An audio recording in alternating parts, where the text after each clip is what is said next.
Eu declaro, profetizo que o choro dura uma noite. Cante, cante. Choro dura uma noite, mas a alegria ela vem, eu creio, eu creio.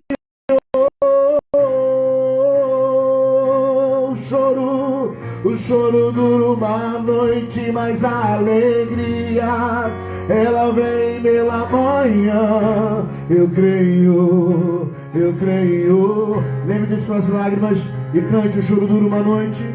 O choro dura uma noite.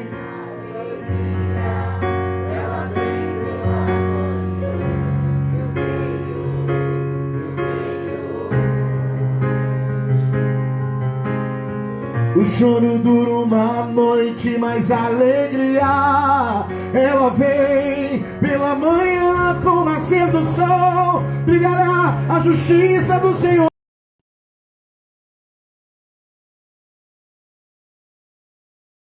Não floresça, que não haja fruto na vide, que o produto da oliveira minta. Todavia me alegrarei, todavia me alegrarei, todavia me alegrarei, todavia me alegrarei, todavia me alegrarei, todavia. Minha alegria não é um estado de necessidade suprida, é um estado espiritual. Todavia me alegrarei, todavia me alegrarei, todavia me alegrarei. Oh, ainda a figueira não floresça e não haja fruto na vide, e o produto da oliveira me dá. Todavia me alegrarei, todavia me alegrarei, todavia me alegrarei. O meu comportamento, as minhas decisões, as minhas emoções serão as mesmas diante do Senhor quando eu estiver alegre e quando eu estiver triste. É imutável a minha decisão. Nós estamos aqui para dizer para o Senhor que é imutável a nossa decisão. Nós somos fiéis ao Senhor. Quantos são fiéis ao Senhor? Quantos são fiéis ao Senhor? Quantos são fiéis ao testemunho que sai da sua boca? Quantos são fiéis ao testemunho da representação que você tem acerca de Jesus? Você que o representa, você que é a apresentação, você que é demonstração de quem Ele é. Quantos parecem fiéis a isso?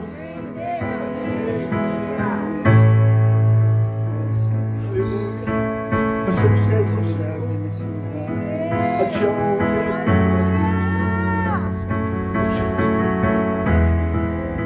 seja louvado,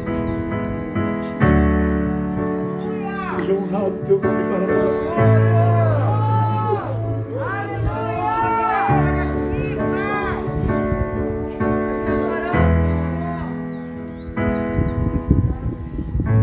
Eu não preciso transformar pedras em pães para provar que no deserto Tu estás cuidando de mim.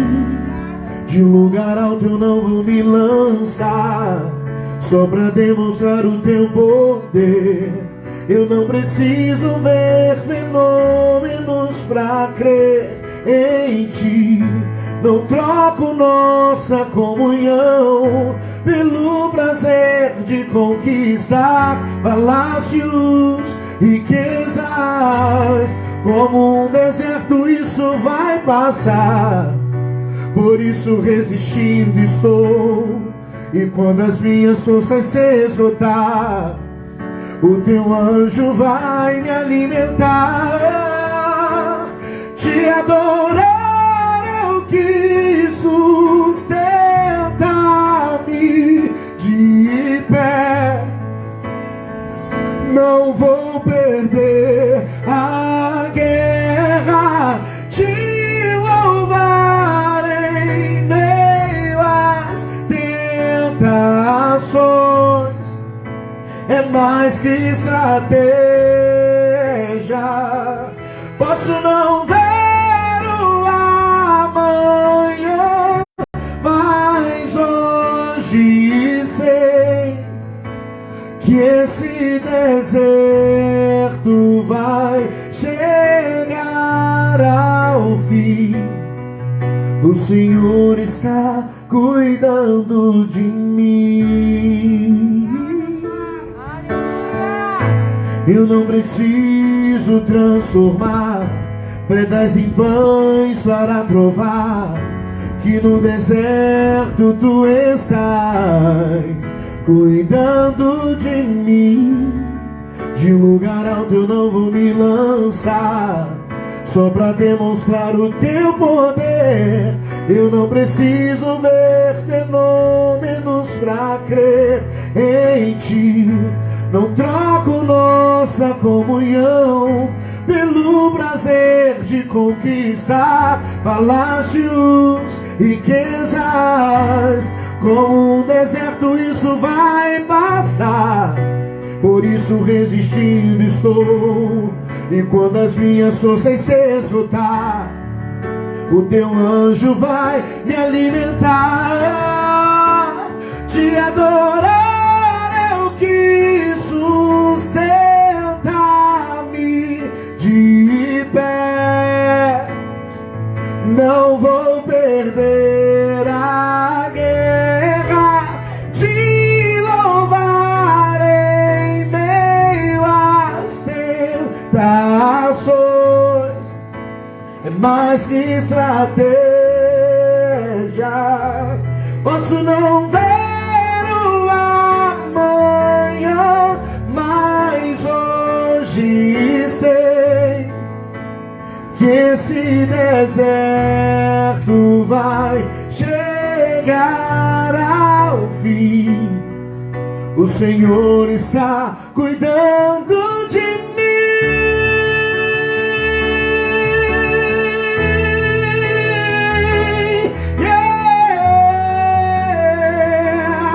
O teu cuidado é tão real, é tão real, é tão real. Você me acorda e me põe de pé. Você renova a esperança em meu coração. Te adorar é o que sustenta-me de pé. Não vou perder a guerra de louvar em meio às tentações. É mais que estratégia.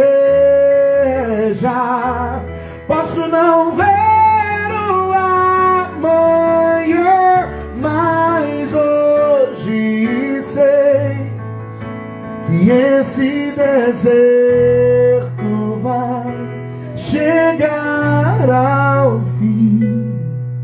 O Senhor está cuidando de mim.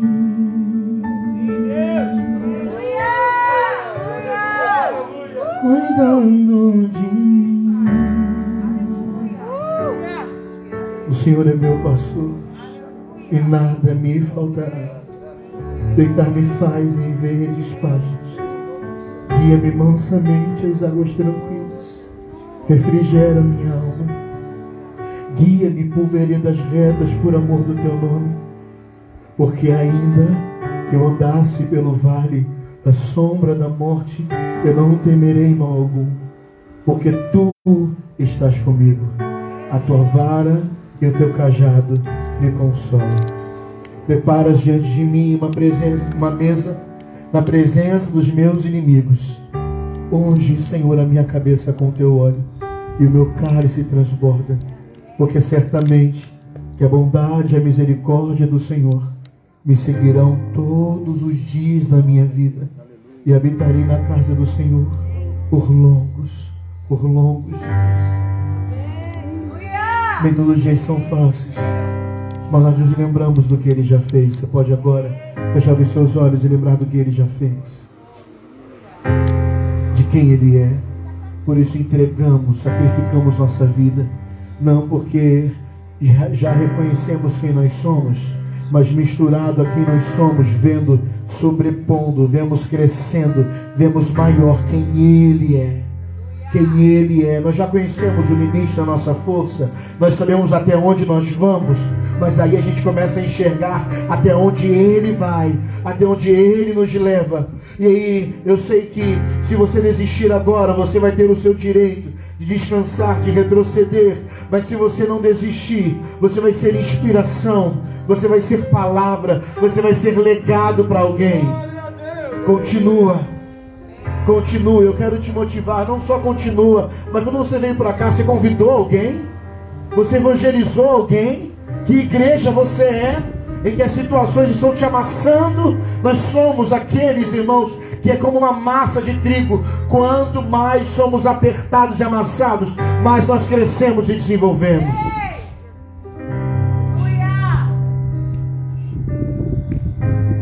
Eu me rasgo por inteiro, faço tudo, mas vem novamente. Eu mergulho na mirra ardente, mas peço que tua presença aumente.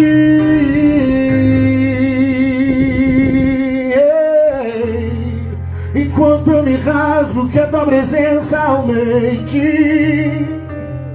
Oh, diga, eu me rasgo. Eu me rasgo por inteiro.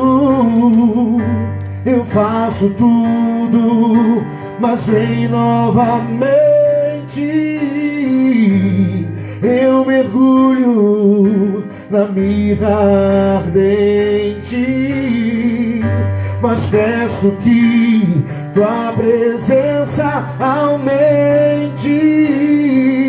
E se eu passar pelo fogo, não temerei. Na tua fumaça de glória eu entrarei, longe do santo dos santos, não sei mais viver. Diga mesmo, se eu passar, cante, em as suas mãos e diga: e se eu passar pelo fogo, não temerei. Na tua fumaça de glória eu entrarei, longe do santo dos santos, não sei mais viver.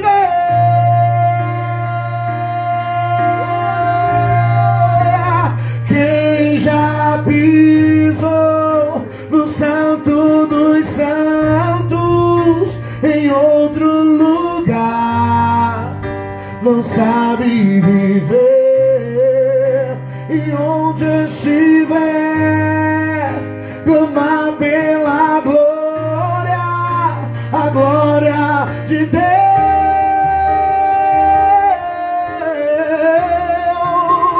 Quem já pisou no santo dos santos, em outro lugar, não sabe viver. E onde estiver, clamar pela glória, a glória de Deus.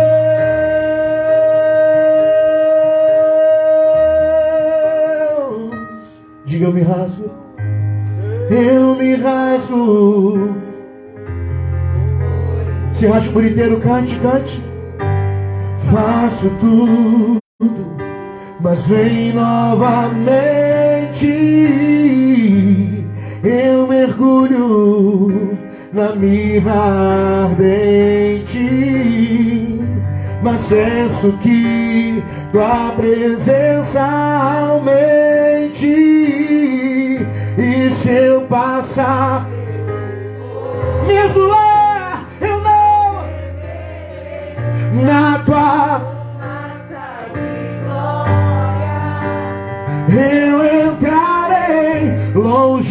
no santo dos santos, não sei mais viver.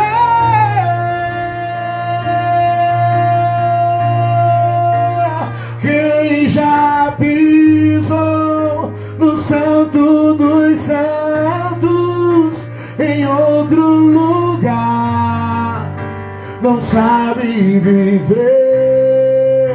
E onde estiver, clama pela glória, a glória de Deus. Clame pela glória, chame, chame, glória.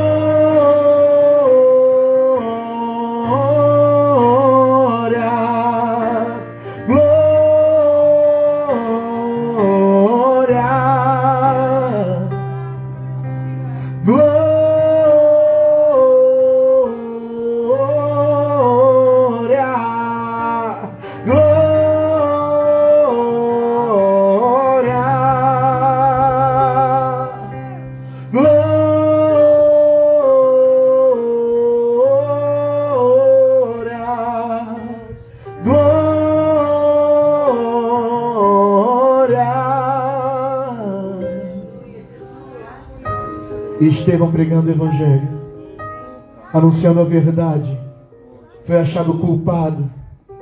E quando ele foi lançado ao chão para ser apedrejado, ele olhou e disse, ele olhou para o céu e disse: eis que eu vejo o Cordeiro assentado à direita do trono de Deus.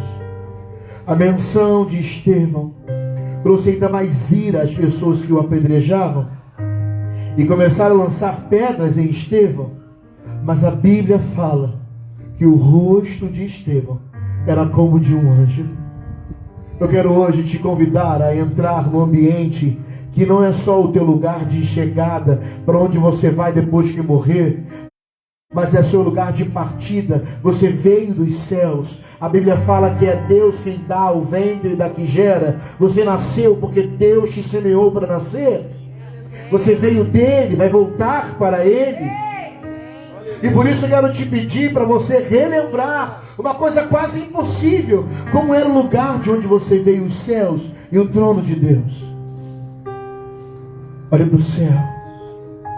Enquanto as pedras rolam, enquanto os homens gritam, enquanto as bocas falam ofensas, olhem para o céu. Enquanto a crítica acontece, enquanto o mal bate a porta, enquanto as coisas fogem do controle, olhe para o céu. Enquanto tudo parece acabado, enquanto aquilo não estava planejado, olhe para o céu e veja o Senhor sentado à direita de Deus. Enquanto as pedras rolam, seja como um anjo, seja como um santo, irrepreensível, lavado e remido, que carrega azeite em sua botija, que ama mesmo sem merecer, que perdoa mesmo sem ter motivos, vivendo, encarnando o evangelho que Jesus encarnou e morreu por ele. Nós já encarnamos o evangelho, falta agora morrer por ele. Se vivemos por ele, morramos por ele. Se rasgue por inteiro, ou se junte aos anjos e cante: santo, santo,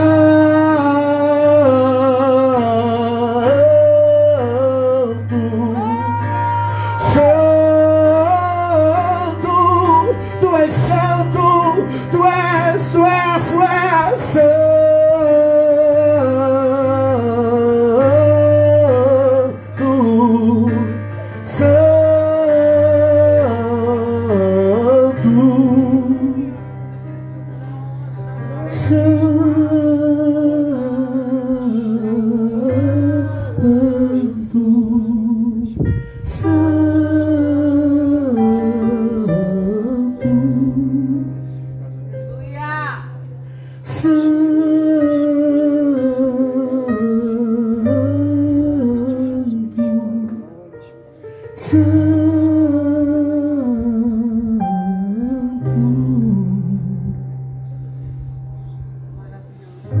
Desfruta um pouquinho.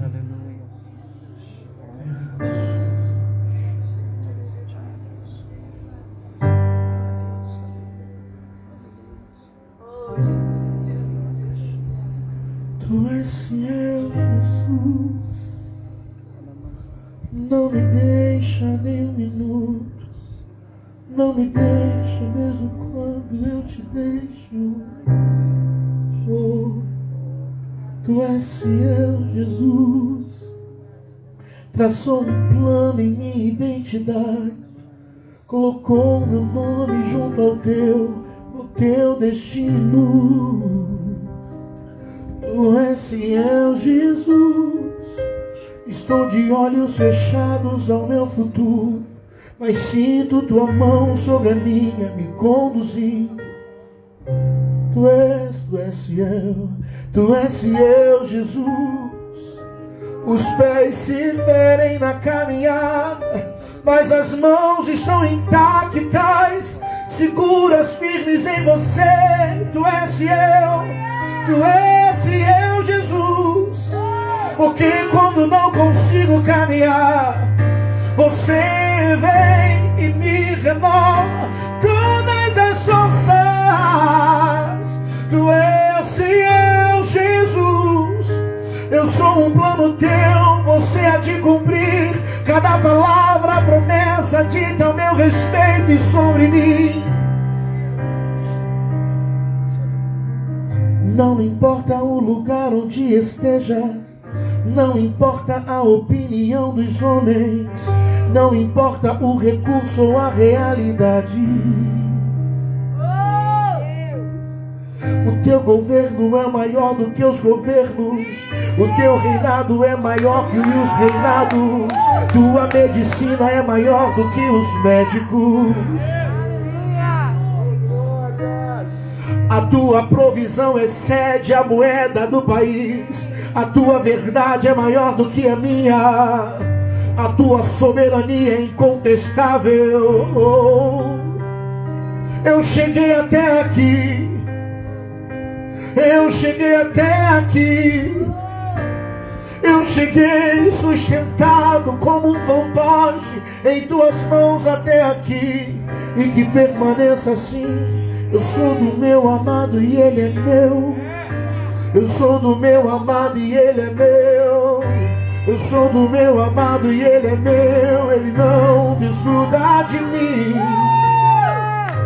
Eu sou do meu amado e ele é meu. Eu sou do meu amado e ele é meu. Eu sou do meu amado e ele é meu. É impossível seguir sem você. Eu sou do meu amado e ele é meu. Eu sou do meu amado e ele é meu. Eu sou do meu amado e ele é meu. Eu sou do meu amado e ele é meu. Eu sou do meu amado e ele é meu. Eu sou do meu amado, pertenço a ele.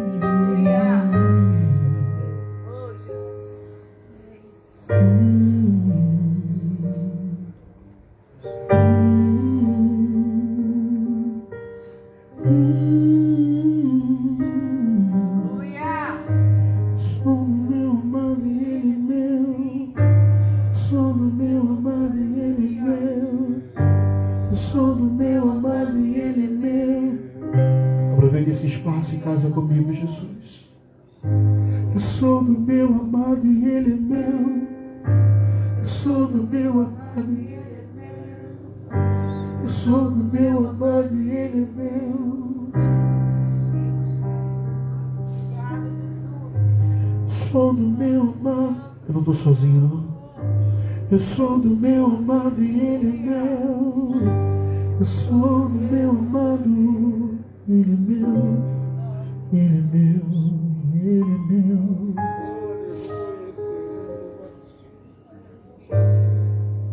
Pertenço a você. Pertenço a você, Jesus.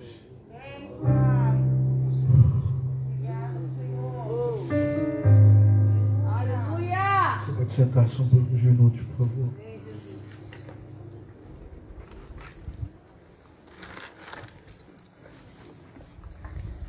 Deixa eu compartilhar com você a palavra.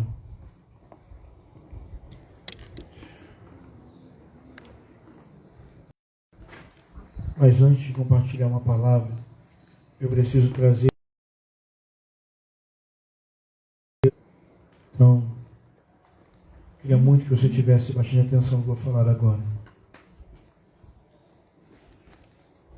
Se a gente permitir, qualquer coisa ao momento define a gente, a todo instante. E é inacreditável o quanto a gente não deixa de se alimentar, não deixa de vestir, não deixa de comer, mas quando as coisas mudam na nossa vida, é afetado diretamente os nossos comprometimentos e nossas disciplinas espirituais. Juju, é para mim? É para mim. Pega um gelado para mim, por favor, bem geladinho. E eu sinto de todo o coração que, apesar de você estar presente aqui, eu não sei se 100% dos presentes estão com a alma depositada, com o coração depositado, presentes também. Porque de repente, até o presente momento, você está confiando que a igreja realize alguma coisa. Isso é o maior engano sobre igreja, porque não existe ser igreja sem ser todos juntos. Eu não sei quem assistiu à Escola de Fundamentos da última semana. A gente está falando sobre isso, e agora, terça-feira, a gente não vai fazer uma escola gravada, vai fazer uma escola online pelo Google Meet, terça-feira às 20 horas. E para falar sobre isso, sobre o corpo, sobre estar em unidade. Porque, deixa eu te fazer uma pergunta. Você pertence a que igreja? Você pertence a que igreja? Você tem dúvida, irmão? Tem dúvida? Está com dúvida de que igreja você pertence? A que igreja você pertence? Então, se você está realmente ligado a uma só igreja, se você pertence a uma igreja, você tem que pertencer a ela pertencer a você. Porque se você não pertence a ela e ela não pertence a você, você vai ser sempre alguém que vai sentar na cadeira e ser mais uma pessoa, para sempre. A igreja não pode contar com você e nem você contar com a igreja. Então vale uma exortação nossa aqui, que você precisa ter um pouquinho de comprometimento com o lugar que se compromete com você. Porque não é feita só através de uma pessoa. Então eu quero te pedir, a única coisa que é capaz de nos parar nesse tempo é a chuva. Fora isso, não tendo chuva, não sendo avisado previamente sobre a chuva, olha o que a gente prepara, olha o ambiente que a gente prepara e decora com muito carinho para te receber. Então, tenha um pouco de comprometimento no próximo sábado. De repente, convide alguém. Seja boca de Deus para alguém. Amém? Amém. Deixa Deus te usar. Para que não seja pesado somente para um. A gente vai fazer lá dentro depois.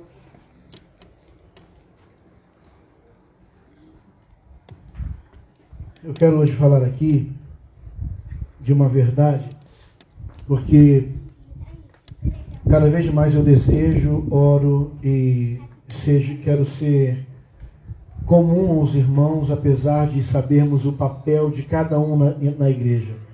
Ser o pastor desse lugar. Vocês estão aqui, irmãos? Amém? Amém? É porque é difícil, vocês me desconcentram às vezes.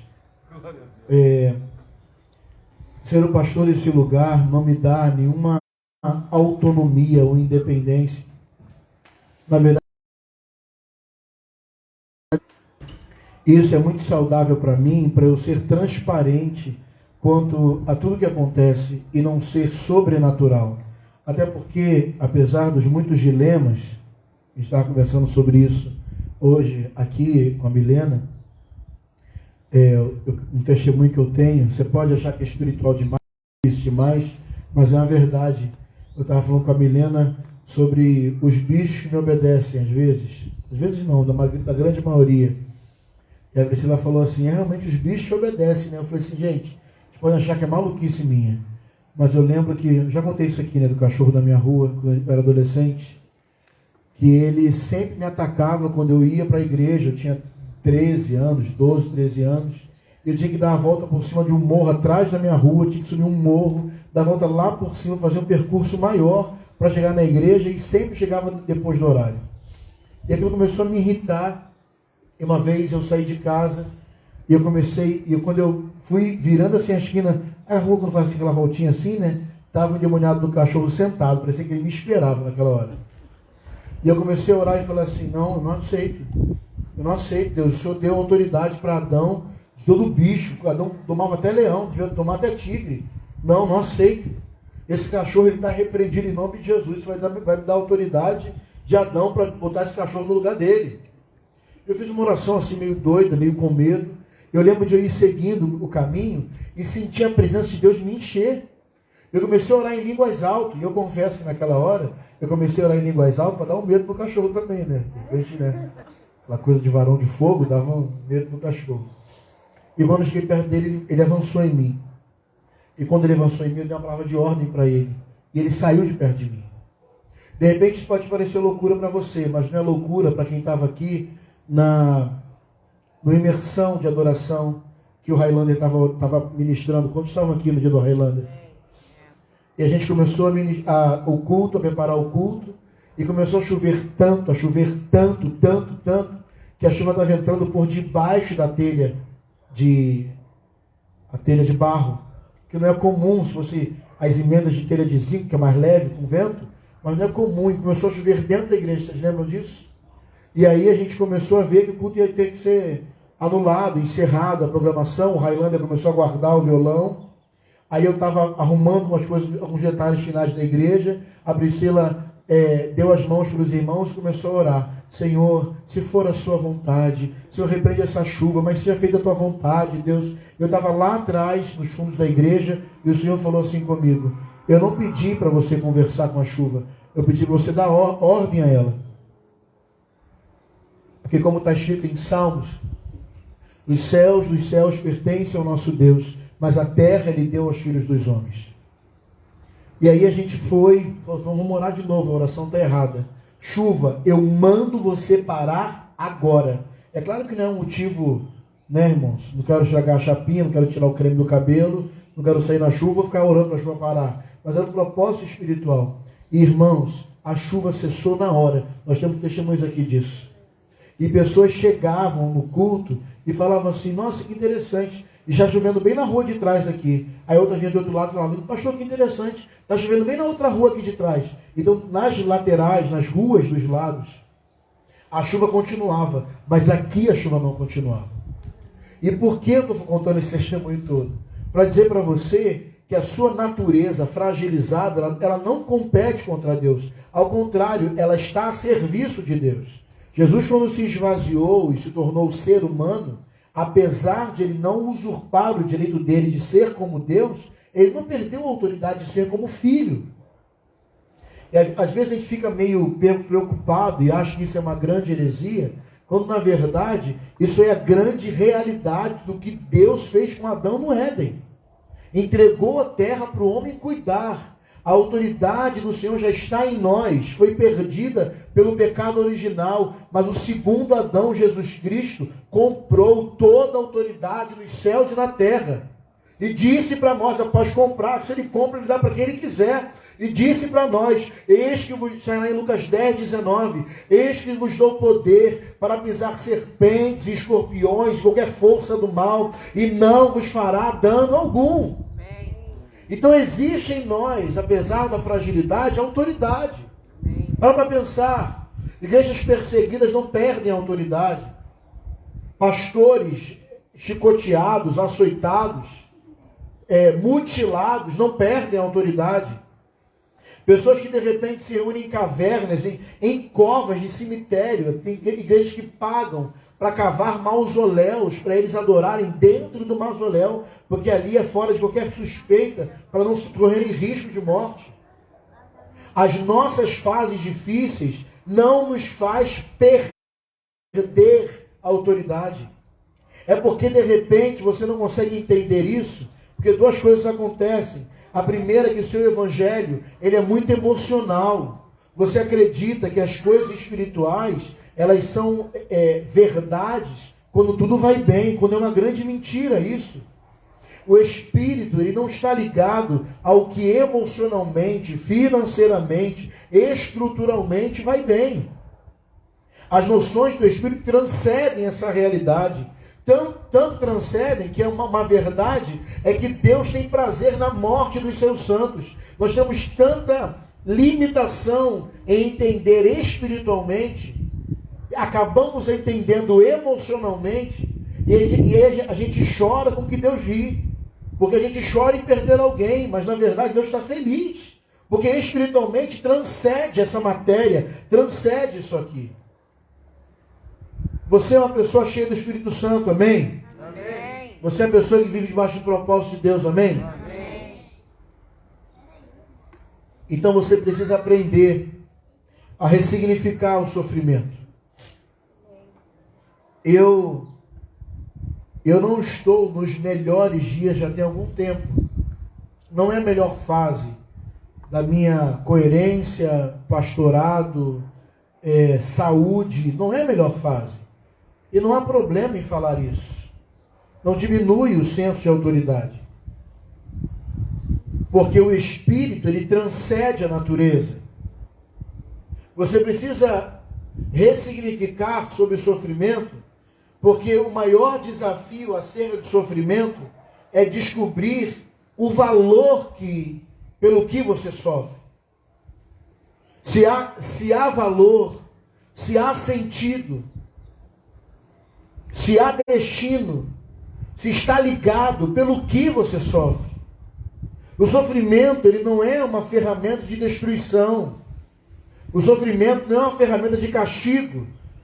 A gente acaba avaliando assim, né? Olha, eu estou bem com Deus, porque tudo vai bem. Mas se algo vai mal, a gente logo para e pergunta o que é para Deus?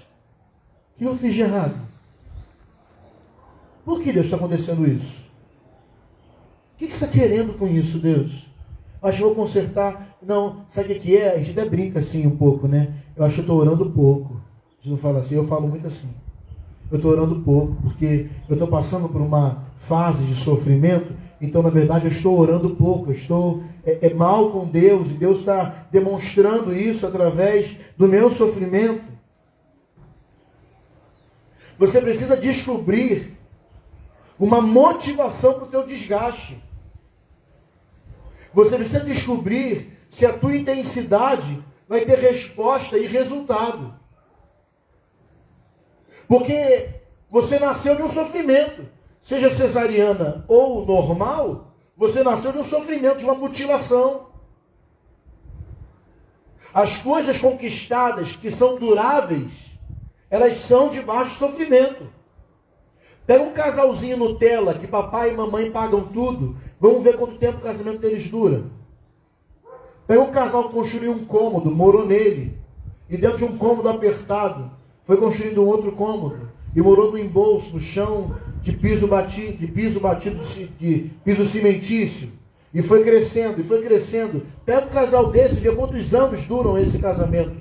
O sofrimento é uma ferramenta de seleção, de aprimoramento. Pare para pensar o que o apontador faz com o lápis. O resultado é bom para você, mas quanta dor o lápis deve sentir sendo apontado? Ou quando um tronco é lapidado para se transformar em mesa ou cadeira, é muito legal você desfrutar da mesa e da cadeira, mas o quanto a madeira sofreu na lixa, na plaina, em outras coisas que não sei o nome, de carpintaria.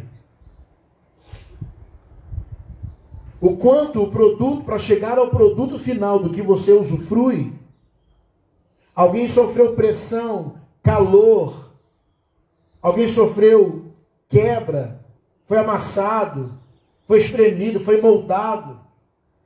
Vocês já viram como é feito aqueles vasos lindos de cristal? Já viram? Internet, Facebook é bom para isso, né? Eu não sei que material é aquele que derrete totalmente e fica incandescente, parece uma lava incandescente, já viram? E aí fica um homem com um bastão de ferro, parece.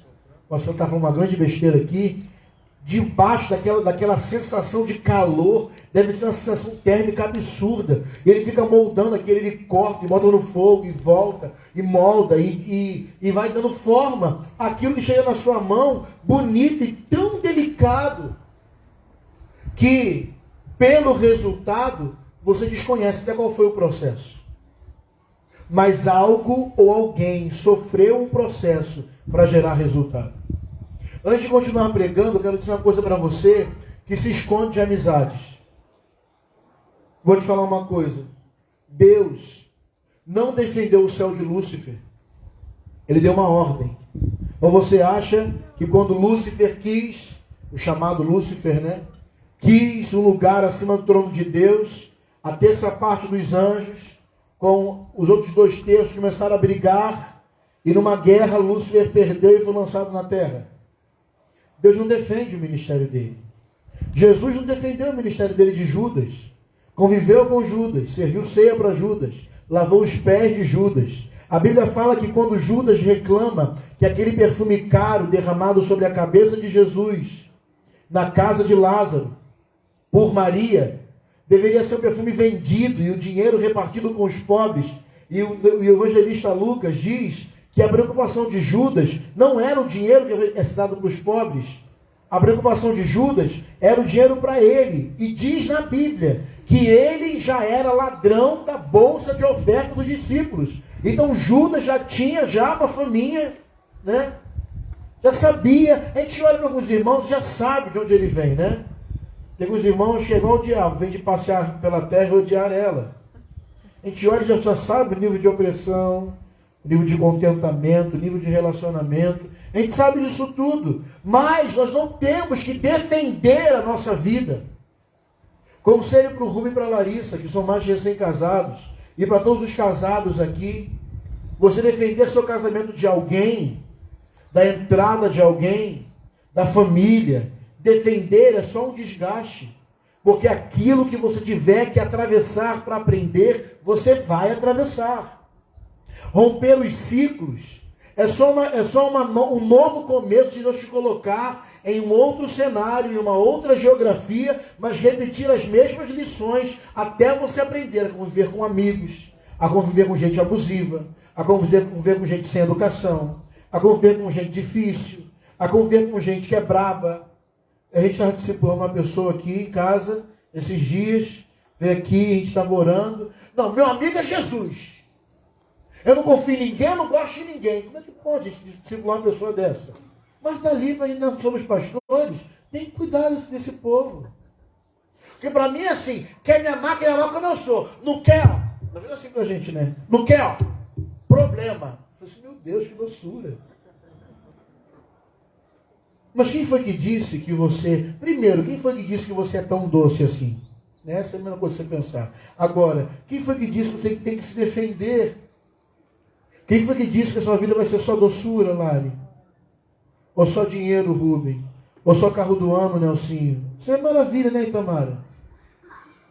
Conta, dinheiro na conta para suprir todas as contas, Wallace, imagina. E à medida que as contas aumentam, o dinheiro vai proporcionalmente multiplicando, Luana. Isso é maravilhoso, né? Mas foram os dias difíceis que te trouxeram até aqui. De repente, se a sua vida não tivesse atravessado alguma dificuldade, você não estaria sentado no banco de uma igreja. Amém. Abra sua Bíblia aí, por favor. Em João, no capítulo 10, versículo 17. Eu vim declarar para você que quem não sofre está sobrevivendo, não está vivendo.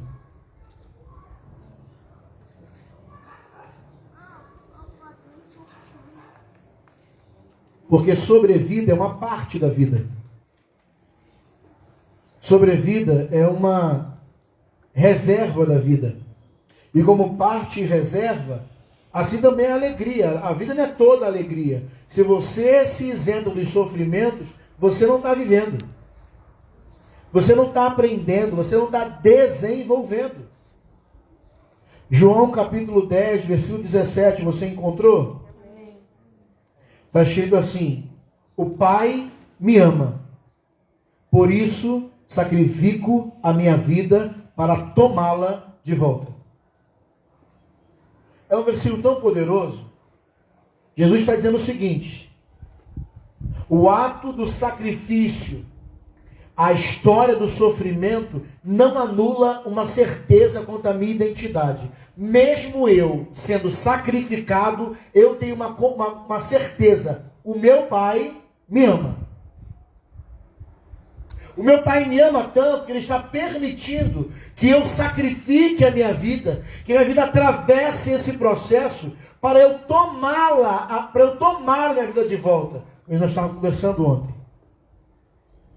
Algumas situações de redenção que para acontecer quebra, ressignificação, reestruturação, você precisa sofrer.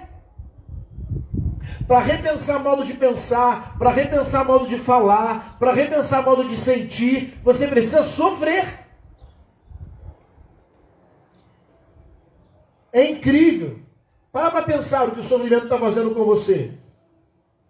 Em sofrimento, por causa do sofrimento, você pode de repente parar agora e analisar que o personagem, digamos assim, eu tive um sofrimento com o meu pai em 1995, quando meu pai bateu com o meu carro. E em 1995 eu respondi ao sofrimento assim, assim, assim. Eu tive esta e esta reação. E aí, eu, diante da eternidade, eu não sei se eu fui aprovado ou reprovado no sofrimento. Eu não sei como funcionou. Aí, dentro dessa temática de vida, que eu continuo vivo, sofri, mas continuo vivo. Amém? Amém. Aqui comigo? Amém. Amém. Aí, dentro dessa temática, em 2019, 14 anos depois, foi conta errada? Não, 2000, não sei fazer conta. Em 2019, a Nicole pega e bate com o meu carro. Numa situação parecida com a do meu pai.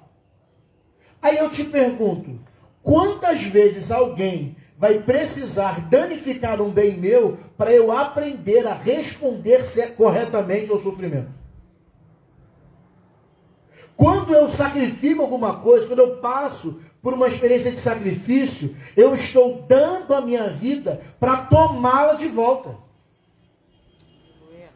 Porque é exatamente no eixo das coisas, em que não se tem força de reação, em que você está quebrado, está dizimado, que você consegue entregar para o Senhor pensar por você.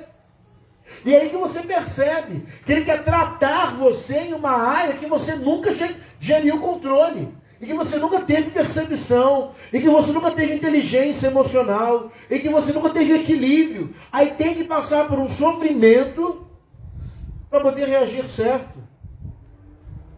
Eu te pergunto, quantas brigas você precisa ter com pessoas que você chama de amigo para você aprender a falar? Quantas discussões são necessárias dentro de uma casa para saber respeitar o limite do outro? Quantos problemas num casamento tem que existir para que cada um ocupe a sua identidade dentro do papel do casamento? Como é que pode passar tanto tempo e você, eu olhei para o Samuel no seu casamento, tomei um susto, porque eu vi o Samuel pequenininho, sobrinho do Rubem. Eu falei assim, meu Deus, e ali eu comecei a pensar, gente, o tempo está passando. Como pode você passar tanto tempo e ser a mesma pessoa? A mesma pessoa. Mesma resposta, mesmas reações, mesma fala, mesma condição, a mesma pessoa. Ou seja, você está sofrendo em vão. Entra e sai de ciclos sem resposta. Eu te convido hoje a colocar o sofrimento em pauta para retirar dele tudo o que é necessário para tomar a verdadeira essência da sua vida de volta. Em 2 Timóteo, capítulo 2, versículo 11 e 12, está escrito assim: esta é uma afirmação digna de confiança. Se morrermos com ele, também com ele viveremos. Se perseverarmos, com ele reinaremos. Se o negarmos, ele nos negará. Alguém aqui já atravessou? Se falar que não, está mentindo, né? Já atravessou a experiência de ter o nome negativado? Aí você vai retirar um crédito, um cartão de crédito, alguma coisa, você dá aquela expectativa daquele dinheiro, daquele empréstimo, daquele cartão, aí alguém olha para você e fala assim, igual a gente na Leroy Merlin, nome limpo, tudo certinho, é o negócio do score, né? Não sei que inventaram isso, só o sangue de Jesus. Aí, tudo bonitinho, nosso nome limpo, aí a moça, Senhor, se o senhor quiser comprar esse piso que a gente ia pagar à vista, eu estou dinheirinho, meu amor, para pagar. Se você quiser comprar esse piso, a gente pode pagar isso no cartão da Leroy Merlin em 18 vezes sem juros. Como é feito isso? Ela só me acompanhando até ali, Senhor. Aí você vai já pensando, né? Eu vou comprar até um pouquinho mais, hein? Porque eu vou passar ela em 10 vezes, não precisa ser em 18, sem juros. Vamos lá. Aí você vai na expectativa fazendo conta na cabeça. É um espaço curto do caixa até a mesa da moça da proposta do cartão, mas vai fazendo, né, conta. Você chega lá, a moça devolve a identidade. Desculpa, senhor, infelizmente não foi aprovado. Não dá tristeza, gente? Não dá? Assim, poxa, estava contando com isso. Se o negócio, então, é liberado ou é falado para você 24 horas depois, que aflição a gente fica, né? Você vai aprovar isso, não vai? Ai, meu Deus, esse crédito habitacional e esse financiamento do carro. Ai, meu Deus, vai aprovar, não vai? Vai aprovar, não vai? Desculpe, mas foi negado. Não é triste? Não é, gente? Imagina Deus te negar. Imagina. Se com ele você morre, com ele você vive.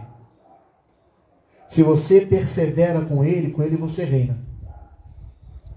Mas se nesse processo você o negar, se nesse processo você não corresponder ao processo que ele mesmo estabeleceu na sua vida, ele te negativa, ele te nega. Eu acho que é uma experiência um pouquinho mais dolorosa do que perder um cartão de crédito, né?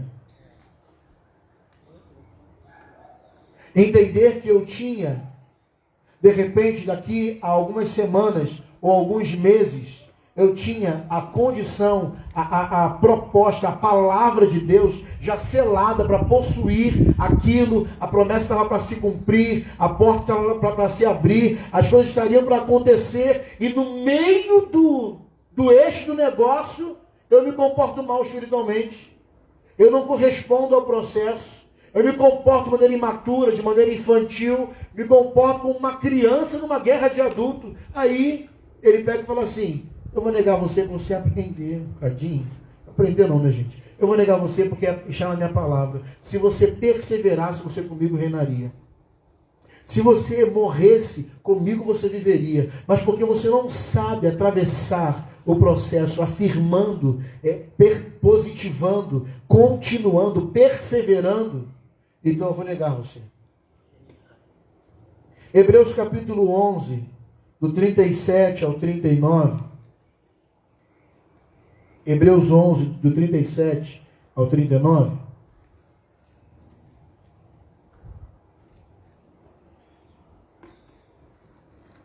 Está escrito assim: alguns morreram apedrejados, outros foram cerrados ao meio, e outros ainda mortos à espada. Alguns andavam vestidos com peles de ovelhas e cabras, necessitados, afligidos e maltratados. Este mundo não era digno deles. Vagaram por desertos e montes, escondendo-se em cavernas e buracos na terra. Todos eles obtiveram aprovação por causa de sua fé. No entanto, nenhum deles recebeu tudo o que havia sido prometido. Ouça que coisa linda. A ocasião da violência, do maltrato, a experiência do terror, da fuga, do risco, dos males, das necessidades, das aflições, dos maltratos, fizeram com que gente como a gente, porém, que respondia de maneira mais excelente por causa do sofrimento, fizeram com que este mundo, esta cadeira, esse chão e esse microfone não fossem dignos deles. A resposta que eles davam, podendo ser parecida com a nossa, aumentava o valor porque eles estavam em sofrimento. Se eu e Milena estamos na mesma condição de aprovação, de crescimento, de projeção, porém, isso é dado a mim debaixo de aflição, maltrato, necessidades, com gente que para que eu obtenha esse lugar, para que eu avance, gente que foi apedrejada, morta, cerrada ao meio. Se eu estou envolvido debaixo dessa realidade, isso me dá um valor que excede as coisas mais fáceis, mais tranquilas, que estão sobre a Milena. Porque o sofrimento dignifica tanto o homem, que torna a terra indigna desse homem. Responder de maneira coerente, com comportamento coerente à promessa, à palavra de Deus, torna aquilo que na verdade te tornaria indigno, porque o sofrimento parece que tira um pouco da nossa dignidade, da nossa beleza, do nosso entusiasmo. Porém, se você em sofrimento responde positivamente, aquilo que te tornaria indigno, que serviria para a tua destruição, aquilo te torna tão digno, mas tão digno, que faz a terra não merecer você. Faz seus pais não merecerem você. Faz sua casa não merecerem você. Você levou um nível. Você está numa condição e numa posição elevada. Porque as situações não te dobraram, não te entortaram, não te deformaram. Você é uma pessoa de uma palavra só. Você é uma pessoa de um comportamento só. Você não é mais mimado ou mimada ao ponto de ficar flexionando pelo sim ou pelo não, dependendo do que acontece. Você tem? Aleluia. Vamos embora. Você não tem? Aleluia. Vamos embora. Tudo vai bem? Tudo vai bem. Tudo vai mal? Tudo vai bem. Estamos com dinheiro? Glória. Estamos sem dinheiro? Mesmo nível, volume, coração e intenção da glória. Glória. Amém. Vai tudo bem no casamento? Vai. Não vai tudo bem no casamento? Vai bem também. E os filhos? Está tudo bem. Mas eu vi, não, você foi um holograma. Você viu uma coisa que é passageira. Está tudo bem. Eu sei que de repente, vou falar aqui de carteira, porque eu convivi com algumas realidades, não quero aqui, como é que fala?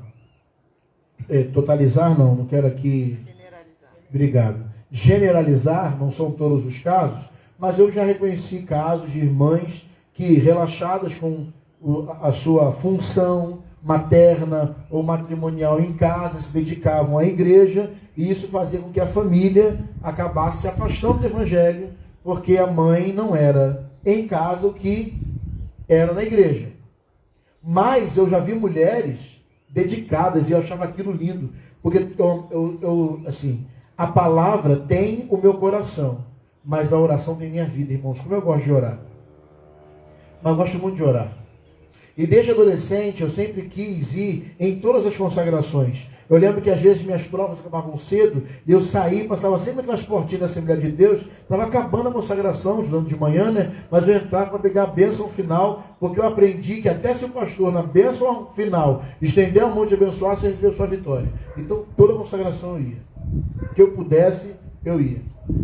E geralmente havia um testemunho assim na consagração. Não, irmãos, porque está vendo os bancos vazios? É que o povo não se posiciona. Eu ontem à noite cozinhei o feijão, cozinhei o arroz, preparei minha casa, passei a roupa do meu marido, lavei roupa, estendi, não sei o que, pererê. A mulher fez uma rotina de uma semana, numa noite, coloquei, dei um beijo no meu marido, ele chegou bêbado, ele chegou sujo da rua, eu dei um banho no meu marido, botei ele na cama, botei a comidinha no forno e botei um papelzinho, estou indo para a igreja.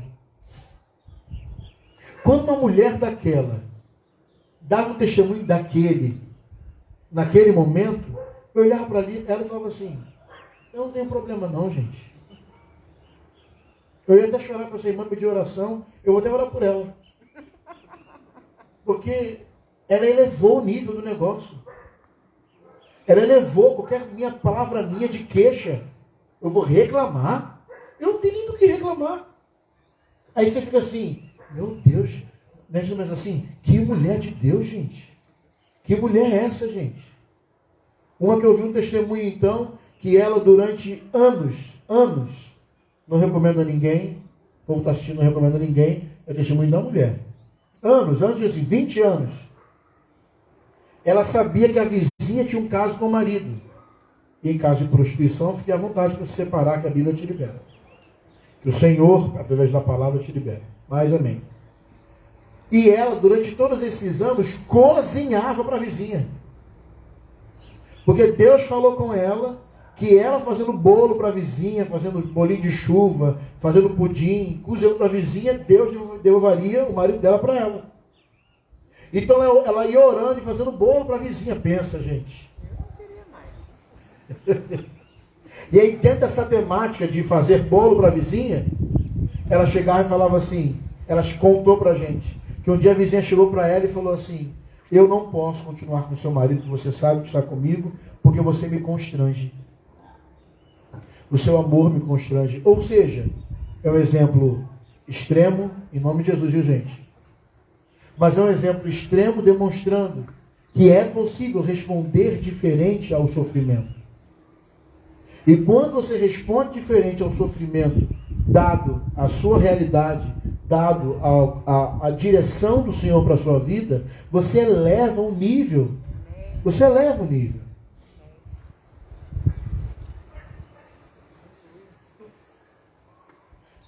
No livro de Jó, no capítulo 9, versículo 21, está escrito assim, eu sou íntegro, mas isso não faz diferença para mim, porque eu desprezo a minha própria vida.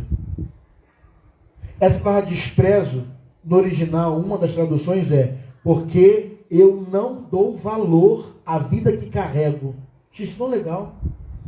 Eu acho que já está falando assim, olha, eu, da minha integridade, nos bens que eu possuo, da realidade que eu tenho, no que me envolve, eu até acumulei alguns adjetivos para mim. Um deles é, sou íntegro. O que eu conquistei, o emprego que eu tenho, a renda familiar que eu tenho, ou a renda pessoal que eu tenho, os imóveis que eu tenho, os gados que eu tenho, me deram um adjetivo. Eu sou um homem íntegro. Eu me desvio do mal. Eu sou um homem reto, sincero diante de Deus. Eu tenho esses adjetivos. Aí vem o sofrimento e ressignifica tudo. E ele está falando aqui, olha, eu posso até ser íntegro, mas eu já aprendi. Eu não quero mais me apegar. Eu não estou dando valor à vida que carrego.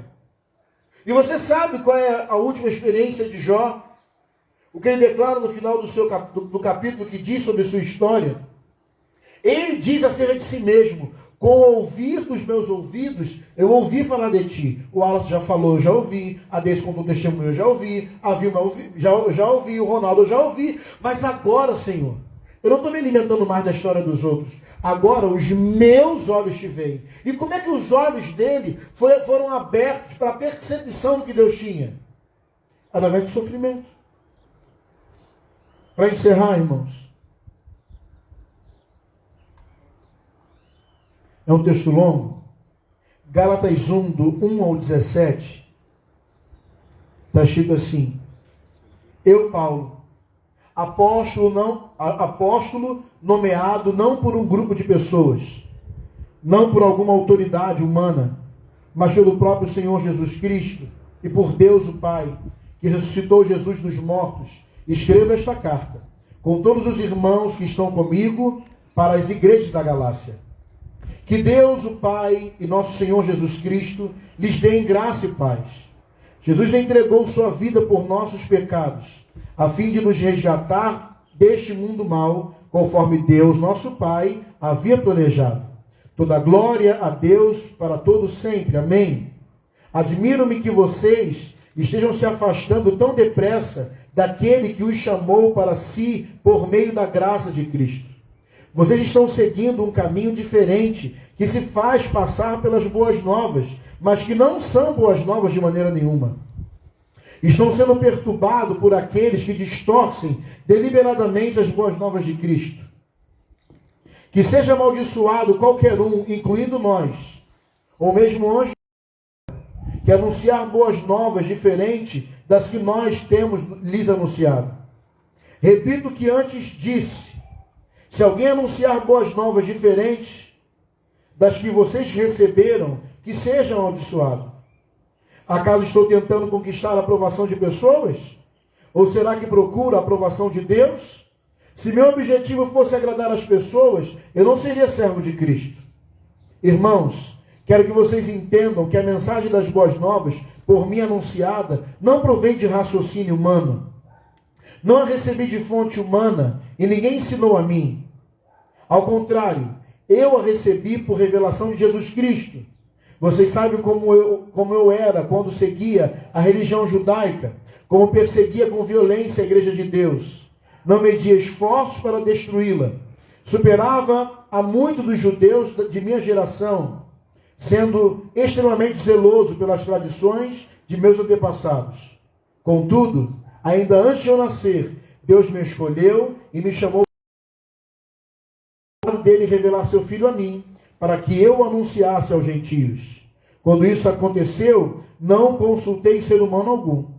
Tampouco subi a Jerusalém para pedir o conselho daqueles que eram apóstolos antes de mim. Em vez disso, fui à Arábia e depois voltei à cidade de Damasco. Essa é uma leitura que esconde alguns detalhes, porque o apóstolo Paulo, ele está escrevendo à igreja da Galácia, informando aos irmãos o nível de sofrimento que Jesus teve para torná-los resgatados, salvos, filhos de Deus. E dentro da dinâmica dessa instrução, ele faz uma exortação dizendo que ele está admirado com eles, porque com muita velocidade, tão depressa, eles estão afastando da graça de Cristo. Ele está dizendo: olha, não ouçam outro evangelho, não recebam outra palavra. E dentro desse contexto da Galácia, é porque o povo de Gálatas, que era um entreposto muito forte comercial, estava perdendo negócios, perdendo dinheiro, perdendo negociações, porque aqueles não convertidos, e numa cidade não tanta quanto Corinto ou quanto Éfeso, mas aqueles não convertidos, que eram entregues e devotos a outros deuses, estavam evitando de negociar, de comprar e vender com eles. Então estava entrando numa crise, de uma necessidade, de uma realidade difícil para os Gálatas. Ele está falando aqui: não ouça o evangelho. Não tenha preocupação ou perturbação disso. E ele começa a falar como é que foi a sua conversão. E diz: nenhum homem me comunicou. Ou seja, não ouçam as pessoas. Não procure conselho nas pessoas. Comece a desenvolver a vida de Deus, que Deus separou para vocês. Comecem a atravessar os processos que Deus separou para vocês. E quando ele fala que foi à Arábia e depois voltou a Damasco, é porque nesse período ele sofreu algumas jurisdições, algumas situações quanto a ser um oficial romano, quanto a ser um homem com cidadania tanto romana quanto grega, quanto ter alguns privilégios debaixo da liderança militar, da liderança do governo da época, para matar cristãos. Eu quero te levar a pensar nisso. Um homem está sendo liderado e comandado para matar cristãos. E no meio do caminho ele é convertido. O apóstolo Paulo simplesmente não passou a caminhar livremente, como se não devesse nada a ninguém. Ele era um oficial. Ele tinha que responder à sua magistratura, tinha que responder ao seu superior. E ele conta aqui, nessas entrelinhas, dizendo que eu permaneço, vivendo o Evangelho. Eu não me afasto das boas novas. Eu me agarro, mas não é na resposta, nos resultados das boas novas, mas é na graça que as boas novas têm para mim. Na revelação da graça.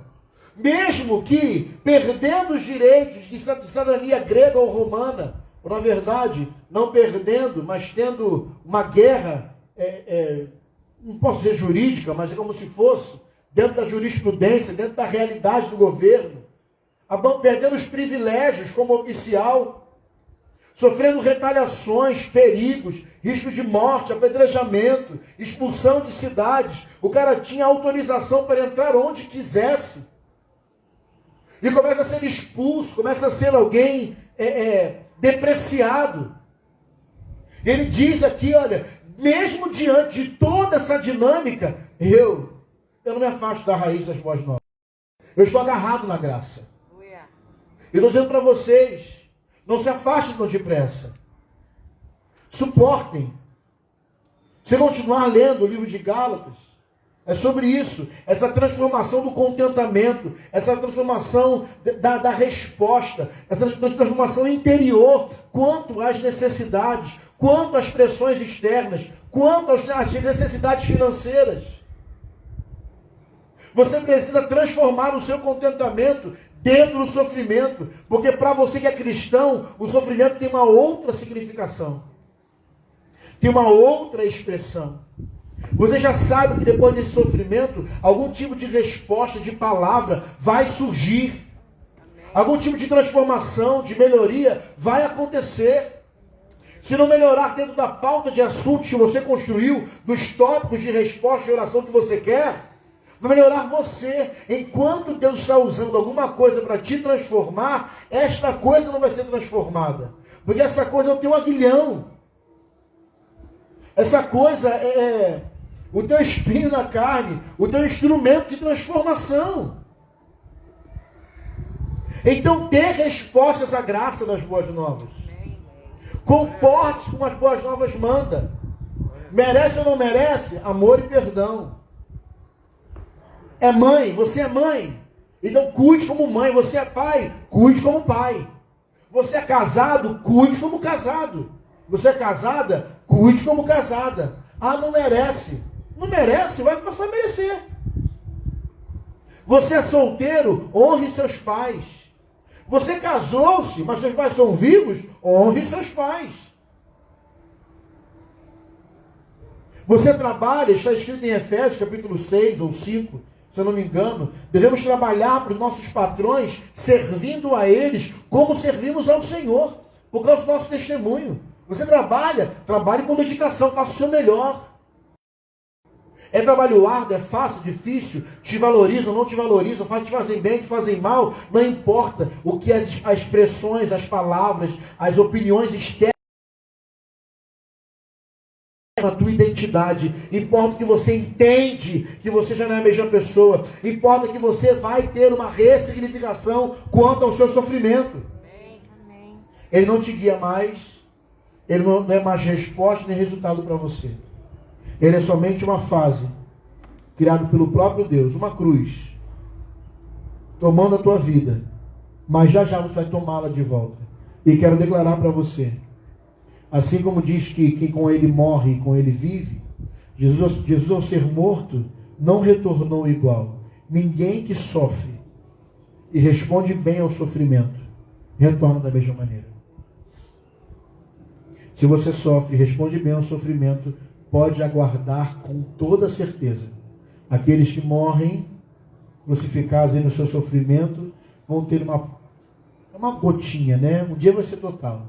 Mas é uma gotinha da glorificação das nossas emoções, do nosso corpo, da nossa mentalidade, da nossa percepção, do nosso tato, da nossa sensibilidade.